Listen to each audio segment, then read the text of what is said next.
नमस्कार। आज हम एक बहुत ही अहम सफर पर निकल रहे हैं, भारत के संवैधानिक विकास की ऐतिहासिक यात्रा। ये वो सफर है जिसने हमारे आज के संविधान की, आप कह सकते हैं, नींव रखी। बिल्कुल। और जैसा कि हम जानते हैं, यूपीएससी और जो राज्य पीएससी की परीक्षाएं हैं, उनके लिए तो ये विषय बहुत ही महत्वपूर्ण है। हाँ, ये तो है। हमारे पास जो स्रोत सामग्री है वो इस पूरे विकास के जो मुख्य पड़ाव रहे हैं, जो प्रमुख अधिनियम हैं, उनका अच्छा खासा ब्यौरा देती है। जी। तो आज हमारा इरादा यही है कि इस थोड़े जटिल इतिहास को हम सरल बनाएं और समझें कि परीक्षा के लिहाज से क्या जरूरी है, कौन से एक्ट्स, कौन सी घटनाएं, क्या खास बातें। तो चलिए शुरू करते हैं ये पड़ताल। बिल्कुल। और ये समझना बहुत जरूरी है कि हमारा संविधान कोई एक दिन में नहीं बन गया। ये तो लगभग आप कह लीजिए 200 सालों के एक क्रमिक विकास का नतीजा है। 200 साल लंबा समय है। हाँ, बहुत लंबा। और इस पूरे सफर को हम मोटे तौर पर 2 हिस्सों में बांट सकते हैं। पहला, जब कंपनी का शासन था 1773 से 1858 तक, मतलब ईस्ट इंडिया कंपनी का दबदबा। अच्छा। और दूसरा, ताज का शासन 1858 से 1947 तक, जब सत्ता सीधे ब्रिटिश क्राउन यानी महारानी के हाथ में आ गई थी। हम यही देखेंगे कि कैसे ये प्रशासनिक ढांचा बदला और आज की जो व्यवस्था है उसकी नींव कैसे पड़ी। ठीक है। तो शुरुआत जाहिर है ईस्ट इंडिया कंपनी से। आए तो थे व्यापारी बनकर, हम 2016 में, लेकिन 1764 में बक्सर की लड़ाई हुई और उसके बाद उन्हें बंगाल, बिहार, उड़ीसा की दीवानी मिल गई, मतलब राजस्व वसूलने का अधिकार। सही। और जब कंपनी की ताकत बढ़ने लगी तो ब्रिटिश सरकार को भी लगा होगा कि भाई इनको थोड़ा कंट्रोल में रखना जरूरी है। बिल्कुल, जरूरत महसूस हुई। यहीं से मुझे लगता है रेगुलेटिंग एक्ट 1773 की एंट्री होती है ना। तो ये पहला कदम क्यों इतना खास मानते हम? देखिए, ये खास इसलिए था क्योंकि ये ब्रिटिश सरकार का पहला, आप कह सकती हैं, संगठित प्रयास था कंपनी के मामलों को कंट्रोल करने का, रेगुलेट करने का। हाँ, पहला संगठित प्रयास। हाँ, इसने पहली बार कंपनी के जो राजनीतिक और प्रशासनिक काम थे उनको एक तरह से सरकारी मान्यता दी और भारत में एक केंद्रीय प्रशासन की शुरुआत की। केंद्रीय प्रशासन। हाँ, इसकी कुछ खास बातें थीं, जैसे बंगाल के गवर्नर अब गवर्नर जनरल ऑफ बंगाल बन गए और लॉर्ड वॉरेन हेस्टिंग्स वो पहले गवर्नर जनरल थे। लॉर्ड वॉरेन हेस्टिंग्स, ये नाम याद रखना होगा। बिल्कुल। और मद्रास और बॉम्बे की जो प्रेसिडेंसी थी वो इनके अधीन आ गई। कलकत्ता में 1774 में एक सुप्रीम कोर्ट भी बना। सुप्रीम कोर्ट भी? हाँ, और साथ ही जो कंपनी के कर्मचारी थे उनके निजी व्यापार करने पर या रिश्वत लेने पर रोक लगा दी गई। इससे क्या हुआ कि कंपनी पर ब्रिटिश सरकार का नियंत्रण मजबूत हुआ। तो परीक्षा के नजरिए से अगर देखें तो ये सवाल बन सकता है, पहला गवर्नर जनरल कौन था? हाँ, वॉरेन हेस्टिंग्स। या सुप्रीम कोर्ट की स्थापना किस एक्ट से हुई? ये सीधे प्रीलिम्स के सवाल हैं। बिल्कुल। और मेंस में ये पूछा जा सकता है कि 1773 के एक्ट ने भारत में प्रशासनिक केंद्रीकरण की शुरुआत कैसे की, उसका क्या महत्व था। अच्छा। लेकिन देखिए, इस एक्ट में भी कुछ कमियां थीं, तो उन्हें दूर करने के लिए 1781 में एक और एक्ट आया, act of settlement. Act of settlement 1781। हाँ, इसका मुख्य उद्देश्य था सुप्रीम कोर्ट और गवर्नर जनरल इन काउंसिल के बीच जो अधिकार क्षेत्र को लेकर झगड़े हो रहे थे उनको सुलझाना। अच्छा, झगड़े थे? जी। तो इसने क्या किया कि गवर्नर जनरल, उनकी काउंसिल और कंपनी के कर्मचारियों को उनके जो आधिकारिक काम थे उनके लिए सुप्रीम कोर्ट के दायरे से बाहर कर दिया और राजस्व मामलों को भी इससे अलग रखा। तो मतलब क्षेत्राधिकार को स्पष्ट किया गया। जी। ठीक है। इसके बाद आता है पिट्स इंडिया एक्ट 1784। हाँ, इसका नाम शायद तब के ब्रिटिश प्रधानमंत्री विलियम पिट के नाम पर था। हाँ बिल्कुल, विलियम पिट द यंग। इसने क्या बड़ा बदलाव किया? पिट्स इंडिया एक्ट ने, आप कह सकते हैं, कंपनी के कामों का बंटवारा कर दिया। राजनीतिक काम अलग और वाणिज्यिक यानी व्यापारिक काम अलग। अच्छा, सेपरेशन। हाँ, राजनीतिक मामलों के लिए एक बोर्ड ऑफ कंट्रोल बनाया गया। जी। ये एक तरह से सरकारी नियंत्रण बोर्ड था। Board of control. जी। ये कंपनी के नागरिक, सैन्य और राजस्व मामलों पर नजर रखता था। और जो कोर्ट ऑफ डायरेक्टर्स थे, जो कंपनी की अपनी बॉडी थी, वो व्यापारिक मामले देखते रहे। यहीं से द्वैध शासन यानी डबल गवर्नमेंट की शुरुआत हुई। द्वैध शासन, ये शब्द महत्वपूर्ण है। हाँ, बहुत। और एक और खास बात ये हुई कि पहली बार कंपनी के जो भारतीय इलाके थे उन्हें आधिकारिक तौर पर भारत में ब्रिटिश आधिपत्य वाले क्षेत्र यानी ब्रिटिश पोजेशंस इन इंडिया कहा गया। अच्छा, ब्रिटिश पोजेशंस। हाँ। इससे कंपनी के मामलों पर ब्रिटिश सरकार का नियंत्रण और भी ज्यादा मजबूत हो गया। तो मतलब कंपनी पर सरकारी शिकंजा लगातार कसता जा रहा था। बिल्कुल। प्रीलिम्स में ये द्वैध शासन और ब्रिटिश पोजेशंस वाला सवाल पूछा जा सकता है। निश्चित रूप से। फिर एक छोटा एक्ट 1786 में आया था जिसने लॉर्ड कॉर्नवालिस को कुछ विशेष शक्तियां दी। लेकिन उसके बाद 1793 का चार्टर एक्ट आया। इसने मुख्य रूप से कॉर्नवालिस को जो शक्तियां मिली थीं उन्हें आगे बढ़ाया और कंपनी का व्यापार एकाधिकार अगले 20 साल के लिए रिन्यू कर दिया। लेकिन असली मोड़ आप कह सकते हैं वो आया 1813 के चार्टर एक्ट में। 1813 का एक्ट, ये क्यों इतना महत्वपूर्ण था? इसमें क्या खास था? 1813 के एक्ट ने भारत में कंपनी का जो व्यापार एकाधिकार था उसे लगभग खत्म कर दिया, सिवाय चाय और चीन के साथ व्यापार के। अच्छा, चाय और चीन को छोड़कर? हाँ, इन दो को छोड़कर। अब दूसरे ब्रिटिश व्यापारी भी सीधे भारत से व्यापार कर सकते थे। इसने भारत में कंपनी के क्षेत्रों पर ब्रिटिश क्राउन की संप्रभुता को और स्पष्ट रूप से स्थापित किया। क्राउन की संप्रभुता, जी। और साथ ही ईसाई मिशनरियों को भारत आने और धर्म प्रचार करने की इजाजत मिल गई और भारतीयों के बीच पश्चिमी शिक्षा के प्रसार के लिए भी इसमें प्रावधान किया गया था। ओह, तो मतलब व्यापार खुला, मिशनरी आए और पश्चिमी शिक्षा पर जोर दिया गया। ये सारे बिंदु प्रीलिम्स के लिए बहुत जरूरी लगते हैं। हाँ, बिल्कुल। और मेंस में शायद इसके सामाजिक आर्थिक प्रभावों पर सवाल बन सकता है। हाँ, बन सकता है, बिल्कुल। इसके बाद आया चार्टर एक्ट 1833। इसे ब्रिटिश भारत में केंद्रीकरण की मतलब सेंट्रलाइजेशन की पराकाष्ठा माना जाता है। केंद्रीकरण की पराकाष्ठा, ऐसा क्यों?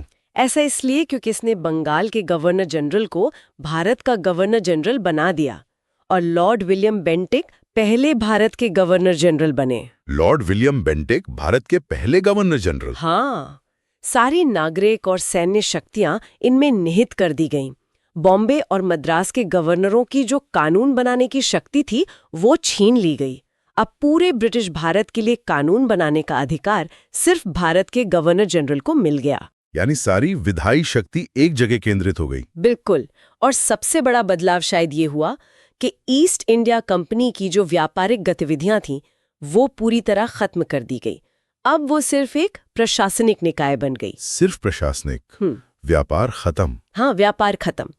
अब वो सिर्फ ब्रिटिश ताज के एक ट्रस्टी के तौर पर भारत पर शासन कर रही थी। अच्छा, तो कंपनी अब सिर्फ प्रशासक रह गई, व्यापारी नहीं, और केंद्रीकरण अपने चरम पर। ये दोनों बातें, भारत के पहले गवर्नर जनरल और कंपनी के स्वरूप में बदलाव, ये प्रीलिम्स के पसंदीदा सवाल हो सकते हैं। हाँ, बिल्कुल।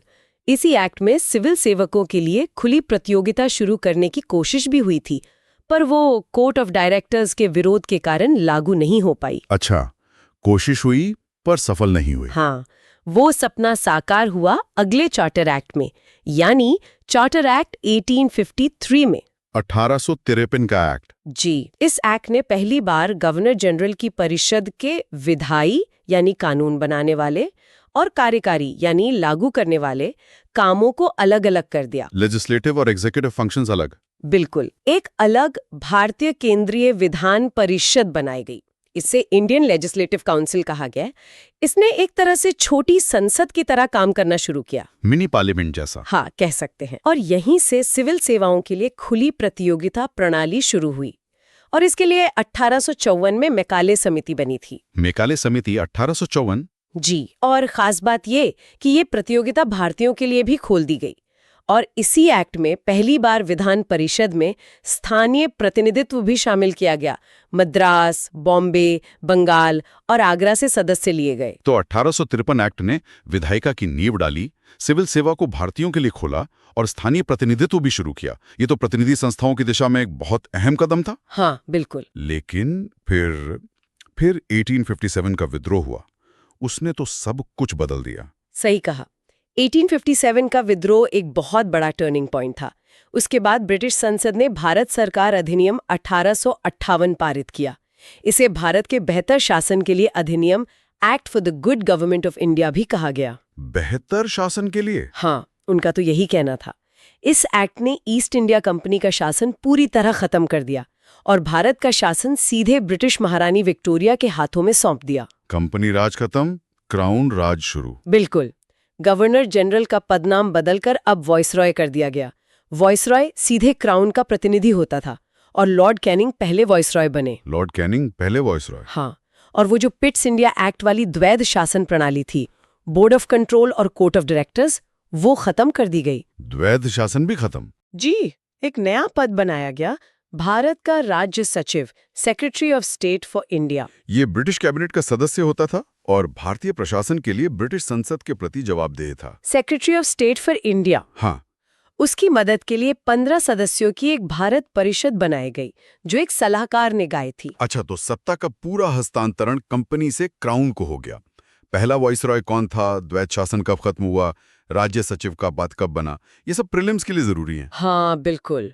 और मेंस में इस सत्ता परिवर्तन के महत्व पर, इसके परिणामों पर सवाल बन सकता है। निश्चित रूप से। आप देखिए, 1857 के बाद अंग्रेजों को ये एहसास हुआ कि अगर भारत पर शासन करना है तो भारतीयों का सहयोग लेना जरूरी है। हाँ, ये जरूरत तो महसूस हुई होगी। इसी सोच के साथ भारतीय परिषद अधिनियम 1861 लाया गया।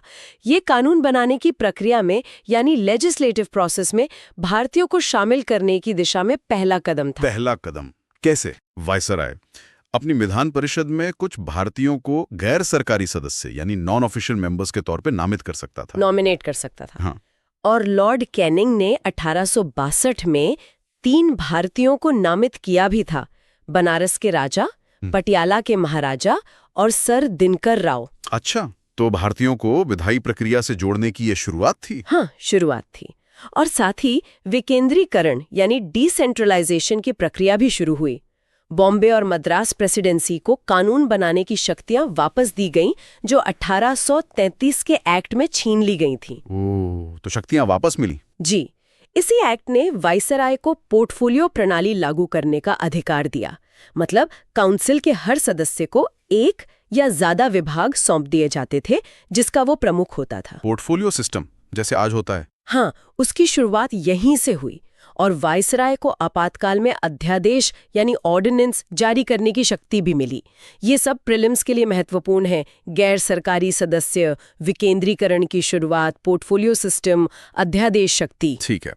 इसके बाद अगला अधिनियम आया 1892 में, भारतीय परिषद अधिनियम 1892। इसमें क्या खास था? 1892 के एक्ट ने केंद्रीय और प्रांतीय विधान परिषदों में गैर सरकारी सदस्यों की संख्या तो बढ़ाई, लेकिन सरकारी बहुमत बना रहा। मतलब ऑफिशियल मेजॉरिटी मेंटेन की। अच्छा, बहुमत सरकार का ही रहा। हाँ, परिषदों के काम भी थोड़े बढ़े। अब वो बजट पर बहस कर सकते थे और कार्यपालिका से सवाल पूछ सकते थे। हालांकि वोटिंग का अधिकार नहीं था और ना ही सप्लीमेंट्री सवाल पूछने का। सिर्फ सवाल पूछ सकते थे, बहस कर सकते थे। जी, और इसमें अप्रत्यक्ष चुनाव का एक तत्व भी शामिल किया गया था। कुछ गैर सरकारी सीटों पर नामांकन जो होता था वो स्थानीय निकायों जैसे जिला बोर्ड, नगर पालिका, विश्वविद्यालय, चेंबर ऑफ कॉमर्स आदि की सिफारिश पर होता था। अप्रत्यक्ष चुनाव जैसा? हाँ, चुनाव शब्द का इस्तेमाल तो नहीं हुआ था, पर प्रक्रिया वैसी ही थी। ये उसी दिशा में एक सीमित कदम था। तो मतलब प्रतिनिधित्व और विधायी कार्यों में थोड़ी बढ़ोतरी हुई, भले ही सीमित थी। बजट पर बहस का अधिकार और अप्रत्यक्ष चुनाव की शुरुआत, ये 1892 एक्ट्स जुड़े मुख्य बिंदु हैं। सही कहा। अब आते हैं एक बहुत ही चर्चित और कह सकते हैं विवादास्पद एक्ट पर, भारतीय परिषद अधिनियम 1909। इसे मॉर्ले मिंटो सुधार के नाम से भी जाना जाता है। लॉर्ड मॉर्ले तब भारत के राज्य सचिव थे और Lord Minto viceroy. Morley Minto सुधार 1909, हाँ, ये तो बहुत सुना है। हाँ, इसने विधान परिषदों का आकार काफी बढ़ाया। केंद्रीय परिषद में सदस्यों की संख्या 16 से 60 कर दी गई। 16 से 60? काफी बड़ा जंप है। हाँ, केंद्रीय परिषद में तो सरकारी बहुमत बना रहा, पर प्रांतीय परिषदों में गैर सरकारी सदस्यों के बहुमत की अनुमति दे दी गई। सदस्यों के अधिकार भी बढ़े। अब वो पूरक प्रश्न पूछ सकते थे, बजट पर प्रस्ताव ला सकते थे। अधिकार भी बढ़े। जी, और पहली बार किसी भारतीय को वायसराय की कार्यकारी परिषद एग्जीक्यूटिव काउंसिल में शामिल करने का प्रावधान किया गया। सत्येंद्र प्रसाद सिन्हा पहले भारतीय थे जो इसमें शामिल हुए। उन्हें विधि सदस्य यानी लॉ मेंबर बनाया गया था। सत्येंद्र प्रसाद सिन्हा वाइसरॉय की एग्जीक्यूटिव काउंसिल में पहले भारतीय, ये भी प्रीलिम्स के लिए इंपॉर्टेंट है। बहुत। लेकिन इस एक्ट का सबसे महत्वपूर्ण और दूरगामी प्रभाव डालने वाला प्रावधान था मुसलमानों के लिए पृथक निर्वाचन मंडल, सेपरेट इलेक्टोरेट की शुरुआत करना। पृथक निर्वाचन मंडल, इसका ठीक मतलब क्या था? इसका मतलब था कि मुस्लिम सदस्यों का चुनाव केवल मुस्लिम मतदाता ही कर सकते थे। ओहो। इसने एक तरह से सांप्रदायिकता को कानूनी जामा पहना दिया और इसीलिए लॉर्ड मिंटो को सांप्रदायिक निर्वाचन का जनक, फादर ऑफ कम्युनल इलेक्टोरेट कहा जाता है। सांप्रदायिक निर्वाचन का जनक लॉर्ड मिंटो, ये तो बहुत ही गंभीर बात थी। हाँ, इसके बहुत दूरगामी परिणाम हुए। ये प्रीलिम्स के लिए तो महत्वपूर्ण है ही। मौले मिंटो सुधार, पृथक निर्वाचन मंडल, पहले भारतीय सदस्य SP सिन्हा। मेंस में इसके परिणामों का आलोचनात्मक विश्लेषण अक्सर पूछा जाता है। इस विभाजनकारी कदम के बाद अगला बड़ा पड़ाव था भारत सरकार अधिनियम 1919। इसे मॉन्टेग्यू चेम्सफोर्ड सुधार भी कहते हैं। मॉन्टेग्यू राज्य सचिव और चेम्सफोर्ड वाइसरॉय जी। इसकी पृष्ठभूमि में शायद 1917 की वो घोषणा थी जिसमें भारत में धीरे धीरे एक उत्तरदायी सरकार स्थापित करने की बात कही गई थी। हाँ, बिल्कुल। 20 अगस्त 1917 की घोषणा, 1919 का एक्ट उसी दिशा में एक कदम माना गया। इसने पहली बार केंद्रीय और प्रांतीय विषयों की सूची को अलग अलग किया। हालांकि ढांचा अभी भी एकात्मक ही था, विषय अलग हुए। हाँ, और प्रांतों में द्वैध शासन यानी डायरकी लागू की गई। ये एक जटिल व्यवस्था थी। प्रांतीय विषयों को 2 भागों में बांटा गया, हस्तांतरित, ट्रांसफर्ड, और आरक्षित, रिजर्व्ड। हस्तांतरित और आरक्षित। हाँ, हस्तांतरित विषयों पर गवर्नर उन मंत्रियों की सलाह से काम करता था जो विधान परिषद के प्रति उत्तरदायी थे, जैसे शिक्षा, स्वास्थ्य वगैरह। और आरक्षित विषयों पर, जैसे वित्त, पुलिस, गवर्नर अपनी कार्यकारी परिषद की मदद से शासन करता था, जो विधान परिषद के प्रति जवाबदेह नहीं थी। अच्छा, मतलब कुछ विषय मंत्रियों को, कुछ गवर्नर के पास। ये व्यवस्था कैसी चली? ये द्वैध शासन व्यवस्था ज्यादा सफल नहीं हुई। काफी कंफ्यूजन और टकराव रहा। लेकिन केंद्र के स्तर पर पहली बार द्विसदनीय व्यवस्था, बाइकैमरलिज्म, यानी 2 सदन, उच्च सदन राज्य परिषद और निचला सदन विधानसभा, और प्रत्यक्ष निर्वाचन, डायरेक्ट इलेक्शंस की शुरुआत हुई।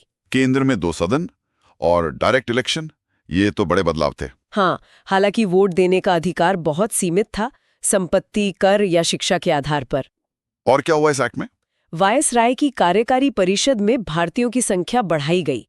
6 सदस्यों में से कमांडर इन चीफ को छोड़कर 3 का भारतीय होना जरूरी कर दिया गया। भारतीयों का प्रतिनिधित्व बढ़ा जी, और वो जो सांप्रदायिक प्रतिनिधित्व का सिद्धांत था, उसे सिखों, भारतीय ईसाइयों, एंग्लो इंडियंस और यूरोपीय लोगों तक और बढ़ा दिया गया। मतलब पृथक निर्वाचन मंडल का विस्तार हुआ। हाँ, लंदन में भारत के लिए एक उच्चायुक्त का ऑफिस बनाया गया और एक लोक सेवा आयोग, पब्लिक सर्विस कमीशन की स्थापना का प्रावधान किया गया, जिसके तहत 1926 में केंद्रीय लोक सेवा आयोग, सेंट्रल पब्लिक सर्विस कमीशन बना। UPSC की नींव कह सकते हैं। हाँ, एक तरह से। और इसी एक्ट में ये भी कहा गया था कि 10 साल बाद इसके कामकाज की जांच के लिए एक वैधानिक आयोग, स्टैट्यूटरी कमीशन बनाया जाएगा।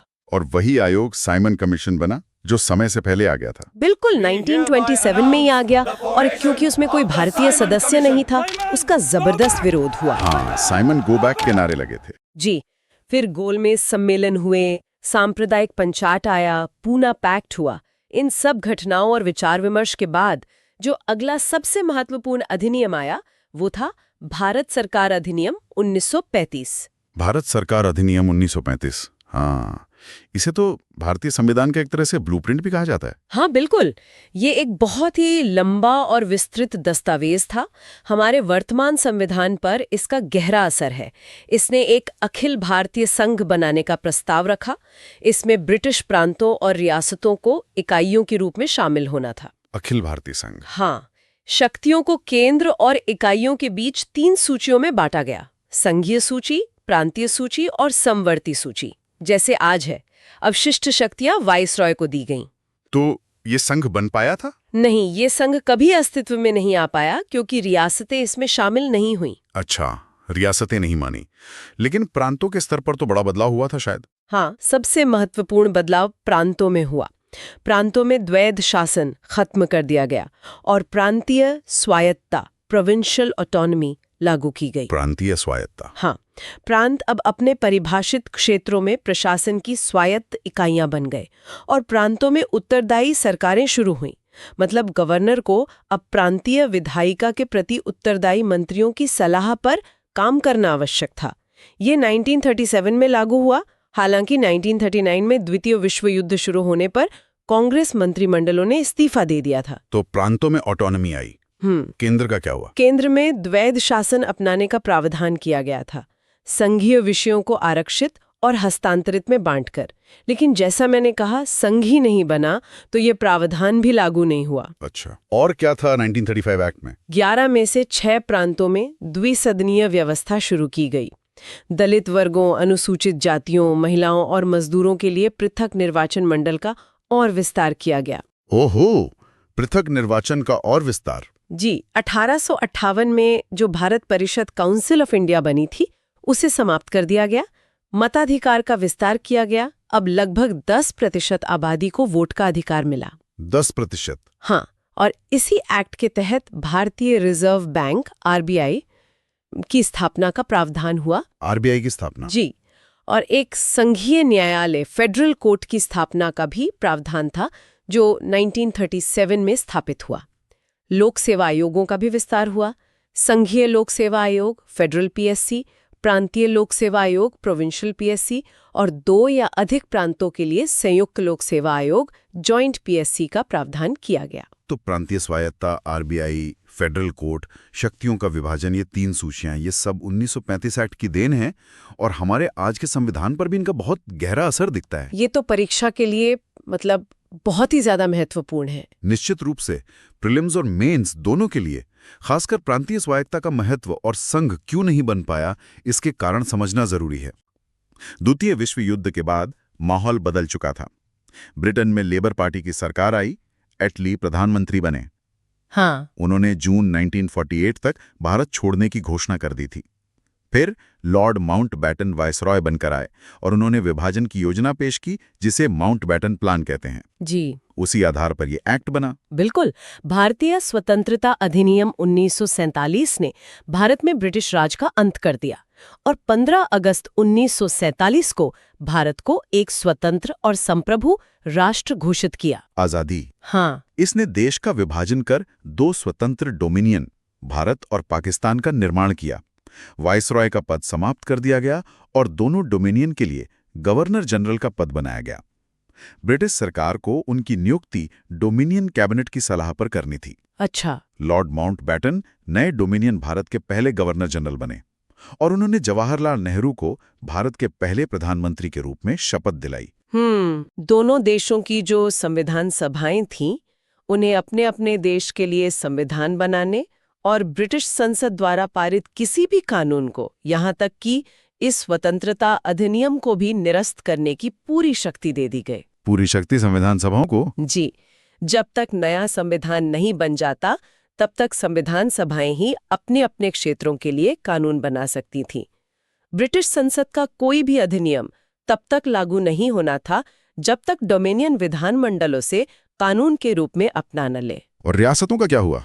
उन्हें तो स्वतंत्रता दी गई थी। हाँ, भारतीय रियासतों पर से ब्रिटिश क्राउन की सर्वोपरिता पैरामाउंसी समाप्त हो गई।